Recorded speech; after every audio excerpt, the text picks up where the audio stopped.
I'm not gonna front with y'all, okay?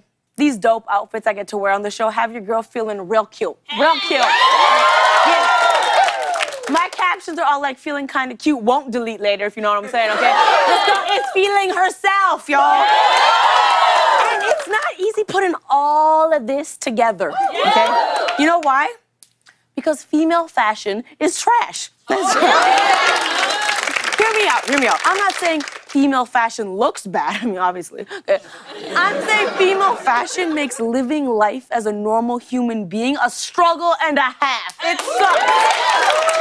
It's like, in order to look good, you have to be uncomfortable all day. Because everything is designed to cut off your circulation. Your shoes, your bra, your Spanx that you put on over your other Spanx, okay? It's all meant to take your life away. Now, the other day, someone told me that my gown from the red carpet was breathtaking, and I was like, yeah, this dress is literally taking my breath away. I can't breathe, okay? Now, personally, I like to wear baggier clothes, you know? Like a button-up shirt that gives me that zaddy status, you know what I'm saying, okay? But I always gotta buy them in the men's section, though. Because whenever I wear a button-up from the women's section, when I move, it feels like I'm playing a game of peekaboo with my boobs, and all the guys at the bar are winning.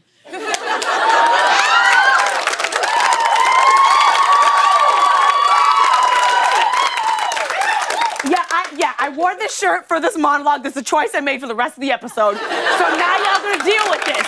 You're gonna deal with this. All right. Now, there are a lot of things about women's fashion that I just find baffling. Like pantyhose. Can we just take a moment? Okay? You spend $30 on a nice pair, and the moment you put them on, you gotta rip from your ankle to your crotch instantly. Okay? You only get to use them one time. Like condoms. I mean, they're also like condoms in that it feels better when you're not wearing them. And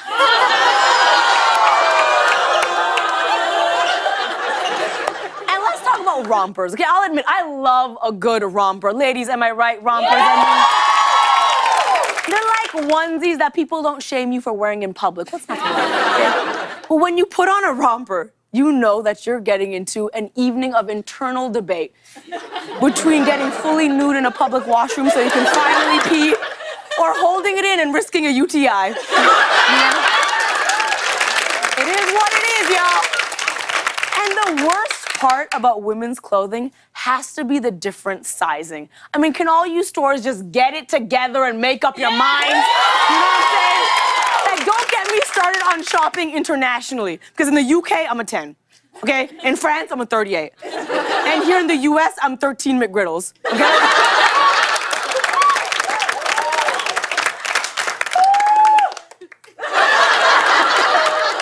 But seriously, how did women's fashion get this way? Like, back in the day, did you know this? Men were the ones to wear super tight pants and wigs and even makeup. But at some point, they smartened up. They're like, nah, forget about this. But us ladies, we're still doing it, you know, which is so like a woman, to take on a struggle and never let it go. And did you also know that women spend 3 times more on clothing than men? 3 times, y'all. Yes. I think it's because we feel like we always gotta look presentable. You know what I mean? Like a guy can be wearing a Jurassic Park t-shirt with holes in it, you know? And people will still come up to him like, oh my God, have you ever thought about being senator? Anyway, even though women spend more than men on clothing, only 14% of the 50 major fashion brands are run by women. Yeah. Like take Victoria's Secret. Yeah. The clothing company that created the most iconic intimate apparel for women is owned by a company named L Brands. And the CEO of L Brands is someone named Leslie Wexner. Now, when I first heard this, I was like, this is great. You go, Leslie. Yeah? And then I did some Googling, and it turns out that Victoria's Secret is that she's an old white guy. Yeah, that's right, okay?